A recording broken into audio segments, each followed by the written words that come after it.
যুদ্ধ পরিস্থিতির মধ্যে দেশ জুড়ে বাতিল ৪০০রও বেশি বিমান, বন্ধ সীমান্তবর্তী বিমানবন্দর। বৃহস্পতিবার দেশ জুড়ে ৪০০রও বেশি উড়ান বাতিল করল একাধিক বিমান সংস্থা। বন্ধ রয়েছে মোট ২৭টি বিমানবন্দর। বুধবার পাক এবং পাক অধিকৃত কাশ্মীরে অপারেশন সিঁদুর অভিযান চালায় ভারত।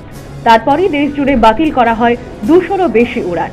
বন্ধ ছিল ১৮টি বিমানবন্দর, এবার সেই সংখ্যাটা বেড়ে হল ২৭।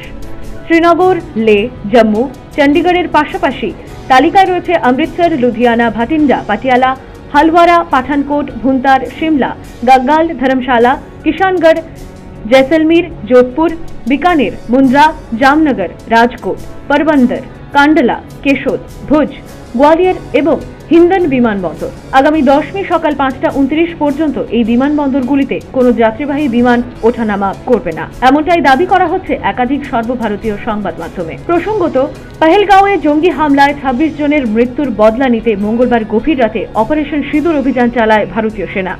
পাকিস্তান ও পাক অধিকৃত কাশ্মীরের 9 জায়গায় জঙ্গি ঘাঁটি গুড়িয়ে দেয় ভারতীয় ক্ষেপণাস্ত্র। এই হামলায় বাহওয়ালপুরে জৈশ-ই মোহাম্মদ, মুরাক্কায় লস্কর-ই তৈবা ও হিজবুল মুজাহিদিনের সদর দপ্তর গুড়িয়ে দেওয়া হয়েছে বলে খবর। গোটা অপারেশনের নজরদারিতে ছিলেন প্রধানমন্ত্রী নরেন্দ্র মোদী। রাতেই মন্ত্রকের তরফে হামলার বিবৃতি দেওয়া হয়েছে। তাতে জানানো হয়েছে, পাকিস্তান এবং পাক অধিকৃত জম্মু কাশ্মীরের 9টি জায়গায় জঙ্গি পরিকাঠামো লক্ষ্য করে প্রিসিশন স্ট্রাইক করা হয়েছে।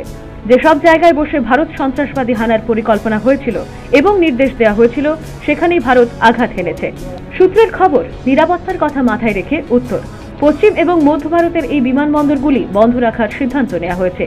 Air India Express, IndiGo, SpiceJet, Akasa এয়ারের মতো উড়ান সংস্থাগুলি ইতিমধ্যেই বিবৃতি জারি করে একাধিক উড়ান বাতিলের কথা ঘোষণা করেছে।